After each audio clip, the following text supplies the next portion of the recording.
of the non-denominational Protestant religion of Bear Creek Community Church.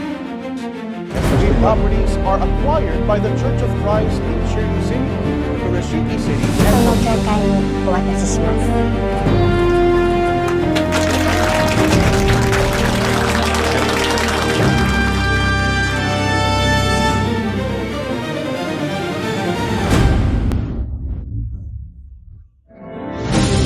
Sa gitna ng nagbabagong panahon, kung saan maraming gusali ang nawawalan ng silbi at ang ilang relihiyon ay unti-unting humihina ang bilang ng mga tagasunod, may isang kapansin-pansing pinomena na nagaganap sa iba't ibang panig ng mundo.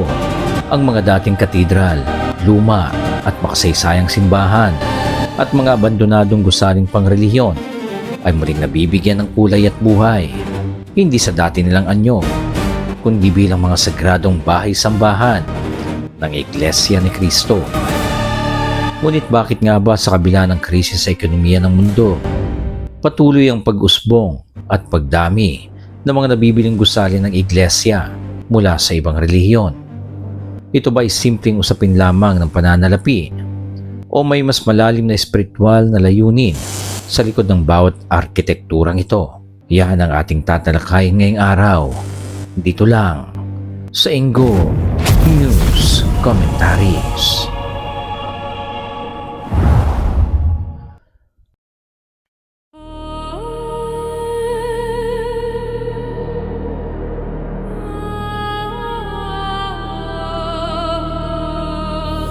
Upang lubos nating maunawaan ang kasalukuyang tagumpay na patuloy na tinatamasa ng Iglesia, kailangang balikan natin ang payak na pasimula nito.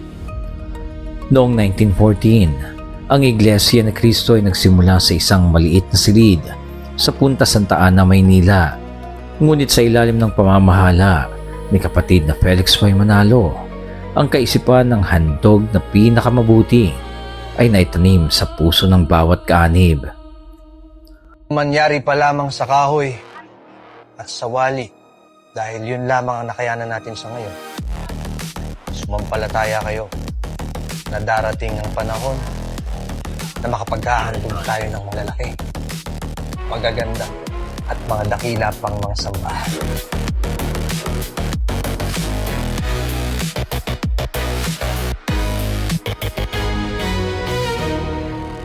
Ang mabilis na paglawing ito ay hindi bunga ng swerte o good karma. Ito ay tinuturing ng mga kaanib bilang isang divine providence o tulong na mula sa Panginoong Diyos. Mula sa Pilipinas, tumawid ang kaisipang ito sa karagatan noong 1968 nang maitatag ang kauna-unahang lokal sa labas ng bansa sa Ewa Beach, Hawaii at San Francisco, California, USA. Dito nagsimula ang pangangailangan para sa mga permanenteng gusali sa lupang dayuhan.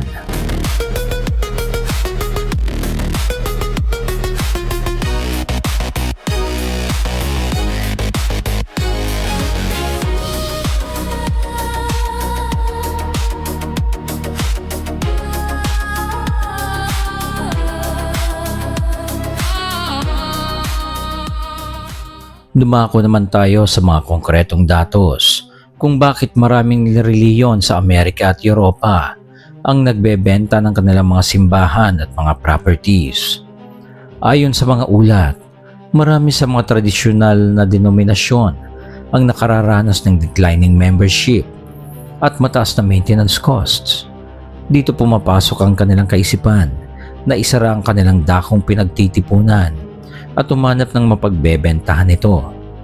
Dito ngayon pumapasok ang papel ng Iglesia ni Cristo, hindi upang magnegosyo o gumawa ng mga pangkalakal na kasunduan, kundi upang sagipin at gawing sagaradong muli ang mga tahanang ito mula sa tuluyang paglaho sa kasaysayan ng lugar.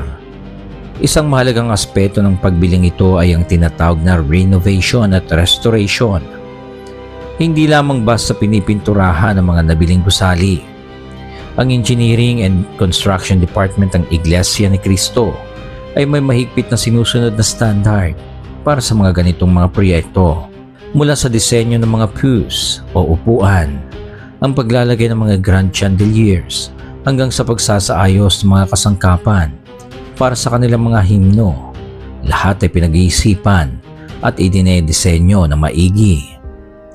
Ang mga nabiling simbahan mula sa Katoliko o Protestante na may mga imahe at stained glasses na labag sa aral ng iglesia ay maingat na tinatanggal at pinapalitan ng mga geometric patterns at disenyong nagpapakita ng kalinisan at kaliwanagan. Bakit ganoon na lang ang pagsisikap ng pamamahala na maitaguyod at mailagay sa kayusan ng gusaling nabili? Ang sagot ay para sa stability at dignity.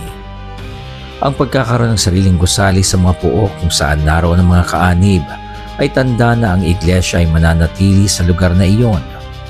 Ito ay nagbibigay ng inspirasyon sa mga kapatid na kahit nasa dayuhang lupain sila ay mayroon silang matatag na pundasyon at mayroon silang mapupuntahang dako kung saan pwede nilang isangguni sa Panginoong Diyos ang mga dalahin nila sa buhay at syempre para na rin sa kanilang kapanatagan at espiritual na pangangailangan at ang kanilang paglilingkod sa Poong May Kapal.